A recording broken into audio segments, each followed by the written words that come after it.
Okey, ini adalah rakaman video mengenai cara-cara untuk membina gerak bal mudah. Okey, cikgu akan tunjukkan demonstrasi mengenai video ini. Okey, pertama sekali pelajar dikehendaki memerlukan pembaris, pensel dan kertas graf. Kertas graf cikgu ini bukan kertas graf, ini adalah kertas untuk cikgu demonstrasi di mana dia berwarna hijau. Okey, pelajar diminta untuk sediakan dulu untuk membina. Okey, langkah yang pertama, kita perlu membuat paksi X dengan paksi Y. Okey, paksi Y adalah satu garisan secara menegak. Okey, pelajar perlu membina paksi Y terlebih dahulu. Okey, cikgu buat tanda kecil di sini. Lepas tu, pelajar perlu membina paksi X. Okey, ini adalah paksi X secara melintang dan menegak adalah paksi Y. Okey, ini langkah yang pertama. Okey, langkah yang kedua, pelajar dikehendaki menentukan apa yang perlu ada di garisan paksi Y dan apa yang perlu ada di garisan paksi X. Okey, yang pertama, pelajar perlu menentukan, okey, di sini cikgu ambil contoh di muka surat 10. Okey, dalam buku teks, okey, di mana cara murid tingkatan 3 Mutiara datang ke SMK Orchid pada tahun 2017. Okey, dia ada cara ke sekolah dan bilangan murid. Okey, untuk paksi Y, pelajar perlu menentukan berapa jumlah murid paling tinggi dengan jumlah murid yang paling rendah untuk kita menentukan setiap skala yang ada di tepi-tepi paksi Y. So, ini adalah kita selalu letak bilangan murid. Okey. Bagi graf bal, bilangan murid. Manakala paksi X adalah cara datang ke sekolah. Okey, ini adalah langkah yang kedua. Kita perlu tentukan paksi Y itu adalah mengenai apa dan paksi X mengenai apa. Okey, seterusnya, pelajar perlu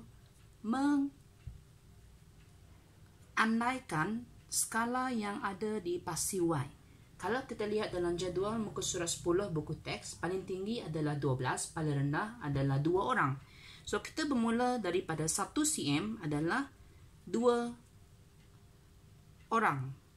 Lepas tu seterusnya, kita letak 4, 6, 8, 10 dan 12, sebab 12 adalah bilangan yang paling tinggi bagi dalam jadual. Alright, so paling bawah sekali kita letak kosong. Okay, so 1 cm kamu boleh letak bersamaan dengan 2 orang.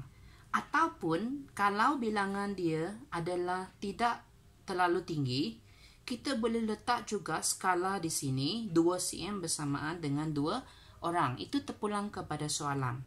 Lepas tu, langkah yang seterusnya, kita perlu melukis bal.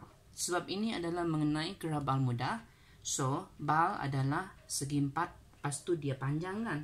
Okey, pertama sekali kita lihat dari atas iaitu bas. Bas menunjukkan bilangan orang 7. So, kita letak di antara 6 dengan 8. Maksudnya ini adalah 7. Okey, ini adalah bas. Okay, lepas tu yang kedua, basikal 4. So, kita tengok 4. Okay, kalau ini 1 cm, secara otomatik kita akan letak adalah 1 cm jarak. Okay. Dia mesti balance. Okay, ini adalah bas. Boleh tulis nama di bawah, bas. Ini adalah basikal. Okay, yang ketiga adalah jalan kaki 12. Ini paling ramai. Okay, kita mesti sukat secara tepat. Okay, 12. Okay, ini adalah 12. Lepas tu adalah kereta. Kita akan susun ikut dalam jadual supaya dia nampak lebih kemas. Okay, kereta adalah 5. Kita agak-agak 5 adalah di sini. Okay, ini adalah 5.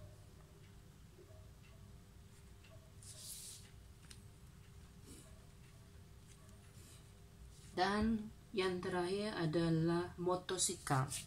Motosikal ini paling sedikit orang guna, so kita tentukan ikut skala yang telah diberi dan kita tetapkan di tepi dia, paksi Y. Okey, seterusnya kita tulis nama. Okey, ini adalah jalan kaki, kereta dan motosikal. Okey, so adakah ini sudah dikatakan lengkap? Belum, sebab kita perlu letak petunjuk. Okay, petunjuknya selalunya kita letak di kanan graf. Okay, petunjuk ini sebab dia ada 5 perkara di sini. Kamu perlu melukis 5 petunjuk yang berbeza. Okay, 1, 2, 3, 4, 5. Alright, so bagaimana kita ingin membezakan petunjuk tersebut? Kamu boleh warnakan mengikut warna yang berbeza ataupun membuat simbol. Okey, kita buat simbol pertama bas secara garisan yang melintang. Okey, di sini pun kita letak garisan melintang automatik, ini adalah bas. Okey, yang kedua, kita lukis secara